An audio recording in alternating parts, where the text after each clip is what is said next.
भाई के लिए एक बहन का प्यार, रुला देने वाली कहानी।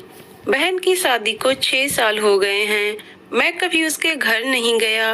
होली, दिवाली, भैया दूज पर कभी कभी मम्मी पापा जाते हैं। मेरी बीवी एक दिन मुझसे कहने लगी, आपकी बहन जब भी आती है उसके बच्चे घर का हाल बिगाड़ कर रख देते हैं। खर्च डबल हो जाता है और तुम्हारी माँ हमसे छुप छुपा कर कभी उसको साबुन की पेटी देती हैं, कभी कपड़े, कभी सर्फ के डब्बे और कभी कभी तो चावल का थैला भर देती हैं। अपनी माँ को बोलो ये हमारा घर है, कोई खैरात सेंटर नहीं। मुझे बहुत गुस्सा आया। मैं बहुत मुश्किल से खर्च पूरा कर रहा हूँ और माँ सब कुछ बहन को दे देती है। बहन एक दिन घर आई हुई थी। उसके बेटे ने टीवी का रिमोट तोड़ दिया। मैं माँ से गुस्से में कह रहा था, माँ बहन को बोलो कि यहाँ भैया दूज पर आया करें बस। और ये जो आप साबुन, सर्फ और चावल का थैला भरकर देती है ना, उसको बंद करें सब। माँ चुप रही, लेकिन बहन ने मेरी सारी बातें सुन ली थी। बहन कुछ ना बोली। 4 बज रहे थे। अपने बच्चों को तैयार किया और कहने लगी, भाई मुझे बस स्टॉप तक छोड़ आओ। मैंने झूठे मुंह कहा, रह लेती कुछ दिन और, लेकिन वह मुस्कुराई, नहीं भाई, बच्चों की छुट्टियां खत्म होने वाली हैं। फिर जब हम दोनों भाइयों में जमीन का बंटवारा हो रहा था तो मैंने साफ इनकार किया, भाई मैं अपनी जमीन से बहन को हिस्सा नहीं दूंगा। बहन सामने बैठी थी।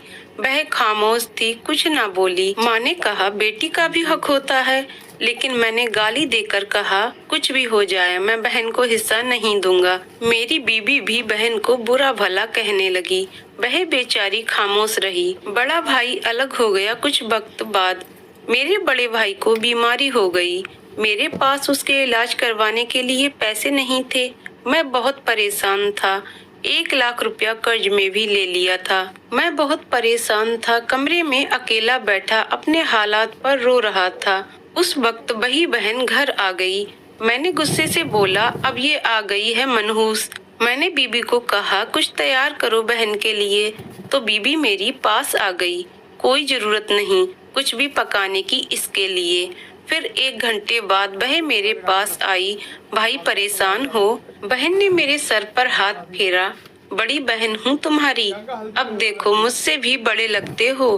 फिर मेरे करीब हुई, अपने पर्स से सोने की कंगन निकाले, मेरे हाथ में रखे और आहिस्ता से बोली, पागल तू ऐसे ही परेशान होता है, ये कंगन बेचकर अपना खर्चा कर, बेटे का इलाज करवा, शक्ल तो देख जरा, क्या हालत बना रखी है तुमने।